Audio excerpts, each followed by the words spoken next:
हवालात की सलाखों के पीछे से मैं उसे नमाज पढ़ता देख रहा था। वह 25-26 साल का खूबसूरत नौजवान कत्ल के मुकदमे में 2 दिन पहले ही यहां लाया गया था, जहां से कुछ दिन की अदालती कार्रवाई के बाद उसे बड़ी जेल मुंतकिल किया जाना था। उसके खिलाफ केस काफी मजबूत था, इसलिए गुमान गालिब था कि 1-2 पेशियों के बाद ही उसे सजाए मौत सुना दी जाएगी। मैं एक आर्मी वाला हूं और पहले दिन ही से मेरा रवैया और लहजा उसके साथ काफी सख्त रहा था, लेकिन उसके लबों पर हमेशा एक दिल मोह लेने वाली मुस्कुराहट होती थी और हमेशा वह मुझे बड़ा समझते हुए अदब से और नरम लहजे में बात करता था। मुझ जैसा सख्त इंसान भी 2 दिन में ही उसके अच्छे अखलाक के सामने हार गया था। अब वह सलाम फेरने के बाद दुआ मांग रहा था कि मैं उसे देखता ही रह गया। वह इस तरह खुशू और खुजू से दुआ मांग रहा था कि यूं लगता था कि जिससे मांग रहा है वो उसके बिल्कुल सामने बैठा हो। दुआ के बाद उसकी नजर मुझ पर पड़ी तो उसके होठों पर वही मुस्कुराहट नमूदार हुई। वह उठकर मेरे पास आया और हमेशा की तरह मेरा हाल पूछा। आज खिलाफे मामूल मेरा लहजा काफी नरम था। बातों ही बातों के दौरान मैंने उससे पूछा कि क्या वाकई उसने कत्ल जैसा जुर्म किया है, क्योंकि मुझे उसकी मासूमियत से नहीं लग रहा था कि वह कत्ल जैसा जुर्म कर सकता है। एक इंसान का कत्ल पूरी इंसानियत का कत्ल है, तो फिर मैं ऐसा घिनौना जुर्म कैसे कर सकता हूं? उसने मुस्कुराते हुए जवाब दिया। तो फिर मैंने सवालिया नजरों से उसकी तरफ देखा। जब अल्लाह इस दुनिया में किसी को पावर देता है ना, तो अक्सर लोग भूल जाते हैं कि यह पावर अल्लाह की तरफ से अमानत है, मगर वह उन सब को अपना कमाल और हक समझ बैठते हैं। मेरे साथ भी ऐसा ही हुआ।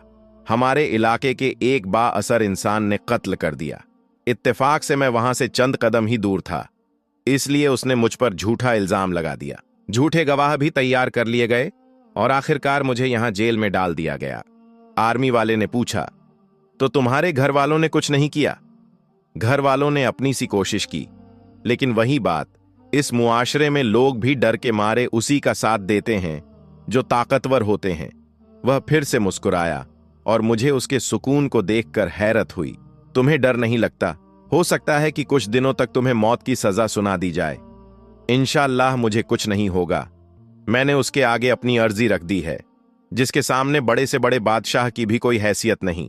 उसने यकीन भरे लहजे में जवाब दिया। मैंने फिर से सवालिया नजरों से उसे देखा तो वह कहने लगा कि मैं अपने अल्लाह की बात कर रहा हूं। उसे मेरे बेगुनाही का पता है और वह मुझे कुछ नहीं होने देगा। उसके हर हर लफ्ज से मोहब्बत टपक रही थी। तुम्हें यकीन है कि काम हो जाएगा? अगर ना हुआ तो? मैंने उससे पूछा। जब उसे मांगा जाता है ना, तो फिर शक में नहीं पड़ते कि वह कबूल नहीं करेगा। सब कुछ उस पर छोड़कर इंतजार करते हैं। उसके लहजे में यकीन ही यकीन था। मैं बस उसके चेहरे को तकता ही रह गया। इससे पहले अल्लाह पर इतना यकीन शायद ही किसी में देखा हो। 3 दिन और गुजर गए। इसी दौरान उसके घर वाले भी उससे मिलने आए थे। वह अपने माँ बाप का इकलौता बेटा था। उसकी माँ का रो रो कर बुरा हाल था, लेकिन उसके सुकून में कोई कमी नहीं आई। वह मुसलसल समझाता रहा कि मैंने अल्लाह के सामने अर्जी रख दी है। उसे पता है मैं बेगुनाह हूं। देख लीजिएगा, वह मुझे कुछ नहीं होने देगा। मैंने अल्लाह पर इतना यकीन इससे पहले सिर्फ पढ़ा ही था, लेकिन कभी नहीं देखा था। मेरे दिल में अब उसके लिए अकीदत के जज्बात पैदा होना शुरू हो गए। शायद अल्लाह की मोहब्बत होती ही ऐसी है जो पत्थर दिल को भी पिघला देती है।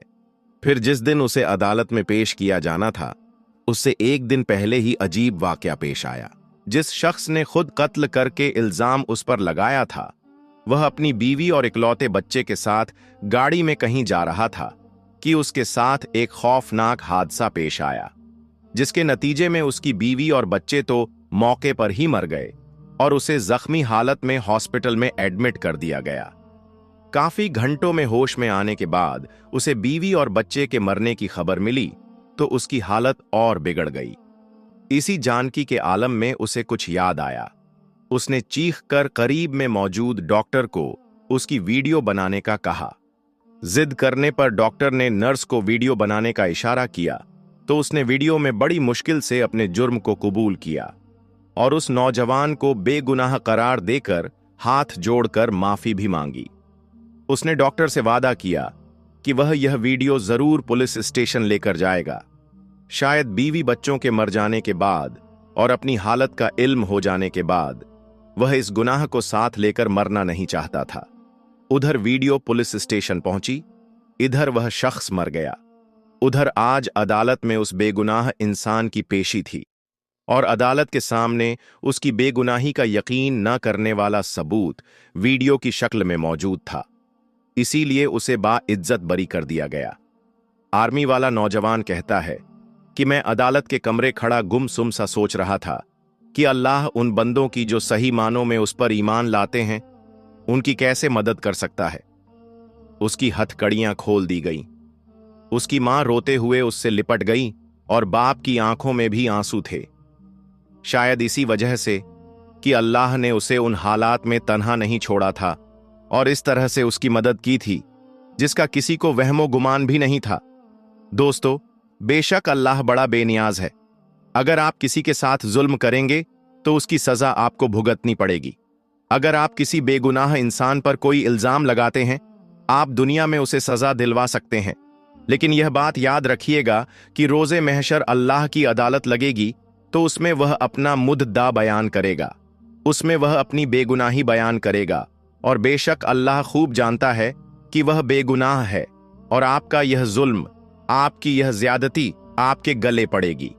इस दुनिया में तो आप इसका मदावा कर सकते हैं, लेकिन रोजे कयामत आप इसका मदावा नहीं कर सकते। बेशक एक इंसान का कत्ल पूरी इंसानियत का कत्ल है। जो चाहे कुछ भी हो, हमारा दीन इस्लाम हमें यह सबक देता है कि किसी को नाहक कत्ल नहीं करना चाहिए और अगर कुछ गलती खता हो भी जाती है तो उसका इल्जाम किसी दूसरे पर नहीं धरना चाहिए। और प्यारे दोस्तों, इस्लाम में जितनी ताकीद के साथ इंसान के कत्ल की हुर्मत को बयान किया गया, अगर आजकल के दौर को देखा जाए तो इतनी ही बेहुरमती हो रही है। अफसोस कि मामूली सी बातों पर नाहक कत्ल कर दिए जाते हैं और बाज मुसलमान इस जुर्म का इरतकाब भी दीनी खिदमत समझते हैं। हालांकि कुरान और अहादीस में किसी इंसान को नाहक कत्ल करने पर ऐसी सख्त वईद बयान की गई जो किसी और जुर्म पर बयान नहीं की गई। इस्लामी तालीमात के मुताबिक किसी इंसान को नाहक कत्ल करना शिर्क के बाद सबसे बड़ा गुनाह है। बल्कि बाज उलमा ने सूरह निसा की रोशनी में फरमाया कि किसी मुसलमान को नाहक कत्ल करने वाला मिल्लत इस्लामिया से ही निकल जाता है। हुजूर अकरम सल्लल्लाहु अलैहि वसल्लम ने भी किसी को नाहक कत्ल करने पर बहुत सख्त वईद इरशाद फरमाई है और उम्मत को इस संगीन गुनाह से बाज रहने की बार बार तलकरीन फरमाई है। हुज्जतुल विदा के मौके पर आप सल्लल्लाहु अलैहि वसल्लम ने इरशाद फरमाया, तुम्हारे खून, तुम्हारा माल और तुम्हारी आबरू एक दूसरे के लिए ऐसी हुर्मत रखती है जैसे तुम्हारे इस महीने यानी जिल हिज में तुम्हारे इस शहर मक्का मुकर्रमा और तुम्हारे इस दिन की हुर्मत है। तुम सब अपने परवरदिगार से जाकर मिलोगे, फिर वह तुमसे तुम्हारे अमाल के बारे में सवाल करेगा। इसलिए मेरे बाद पलटकर ऐसे काफिर या गुमराह ना हो जाना कि एक दूसरे की गर्दनें मारने लगो। बा हवाला सही बुखारी। तो दोस्तों, किसी पर गलत इल्जाम लगाकर उसे सजाए मौत दिलवाना भी एक नाहक कत्ल है।